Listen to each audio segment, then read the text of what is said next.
आज 5 डिसेंबर. गेल्या वर्षी याच दिवशी देवेंद्र फडणवीस यांनी तिसऱ्यांदा मुख्यमंत्री पदाची शपथ घेतली होती आणि यानंतर महाराष्ट्राच्या विकासाला पुन्हा एकदा गती मिळाली.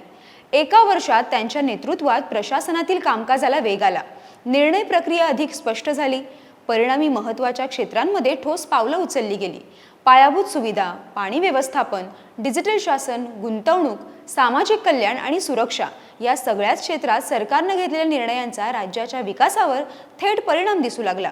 या वर्षभरात फक्त योजना जाहीर नाही झाल्या, तर त्यांची अंमलबजावणी सुरू झाल्यानं लोकांच्या दैनंदिन जीवनात बदल दिसून येऊ लागलाय.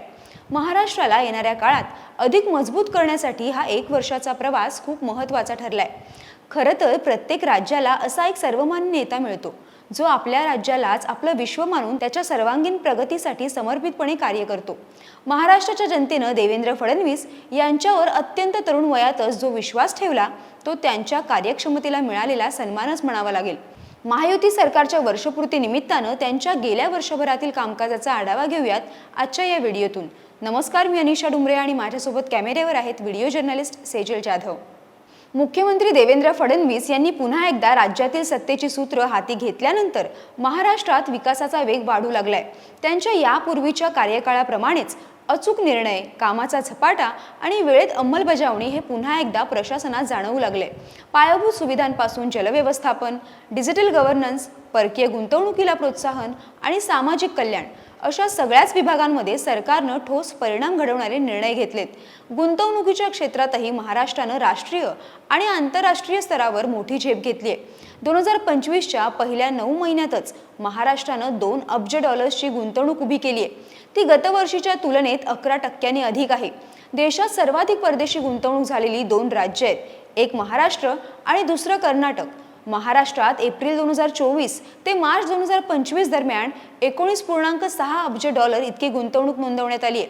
दावोस येथे 15.70 लाख कोटींचे करार, कॅन्डेलासारख्या जागतिक कंपनीसोबतची औद्योगिक भागीदारी, वेव्स 2025 मधून 8,000 कोटींची गुंतवणूक, थर्स सेक्टरमध्ये 1.35 लाख कोटींचे प्रस्ताव, IT, लॉजिस्टिक्स आणि फूड प्रोसेसिंग क्षेत्रातील कंपन्यांसोबत 1 लाख कोटींचे करार, ग्रीन स्टील क्षेत्रातील 80,962 कोटींची गुंतवणूक आणि इंडिया मेरीटाईम वीकमध्ये झालेल्या करारांमुळे राज्यातील औद्योगिक प्रगतीला नवा आयाम दिलाय. लाखोंच्या संख्येनं रोजगार निर्मितीची अपेक्षा पूर्ण करणारे हे करार महाराष्ट्राच्या आर्थिक सामर्थ्याला जागतिक स्पर्धेकडे नेणारे आहेत. स्टार्टअपला चालना देण्याच्या आणि अन्य उद्योगस्नेही धोरणांमुळे देशातील सर्वाधिक स्टार्टअप्स देखील आज महाराष्ट्रात आहेत. ऊर्जा क्षेत्रातही फडणवीसांच्या नेतृत्वात महाराष्ट्रानं चांगली कामगिरी केली आहे.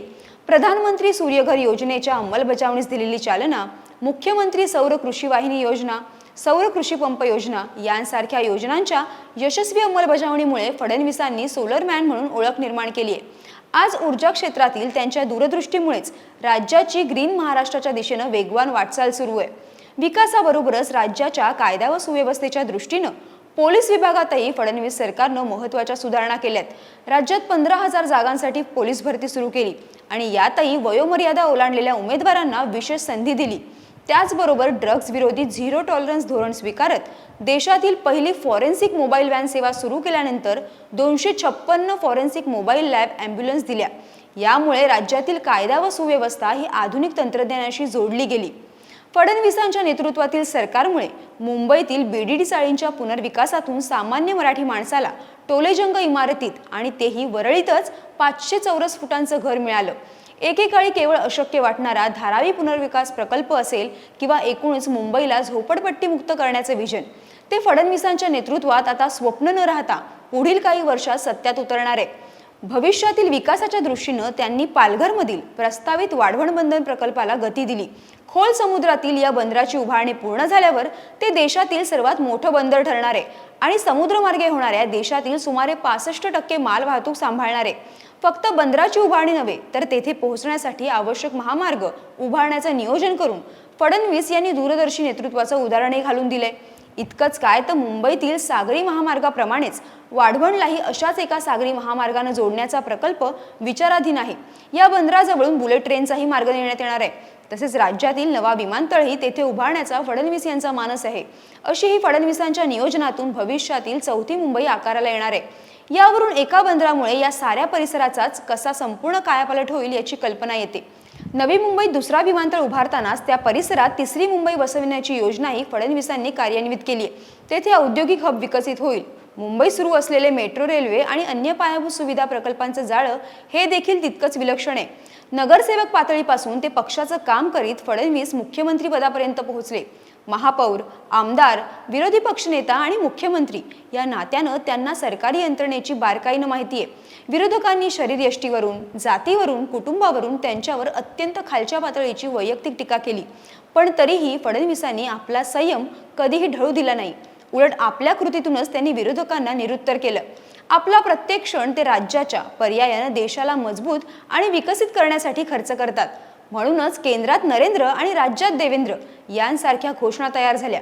ते केवळ राजकीय नव्हत्या, तर ती जनतेसाठी काम करणाऱ्या नेत्याच्या कार्यकर्तृत्वाला दिलेली दाद होती। येत्या 5 वर्षात विकास कामांमुळे मुंबईसह महाराष्ट्राचा चेहरा-मोहरा सर्वस्वी बदलणार आहे। वर्षभरात घेतलेल्या या निर्णयांमुळे सर्वसामान्यांच्या दैनंदिन जीवनात नक्कीच बदल होताना दिसणार आहे। सरकारच्या निर्णयातून कामकाजातील तत्परता, पारदर्शकता आणि लोककेंद्रित दृष्टिकोन हा स्पष्टपणे दिसून येतो। वर्षभरात महायुती सरकारनं केलेली कामं आणि भविष्यात सरकारकडून असलेल्या तुमच्या अपेक्षा कमेंट करून आम्हाला नक्की कळवा। ही माहिती कशी वाटली तेही आम्हाला कळवा। व्हिडिओला लाईक करा, शेअर करा आणि MHA MTVच्या YouTube चॅनलला सबस्क्राईब करायला विसरू नका। धन्यवाद।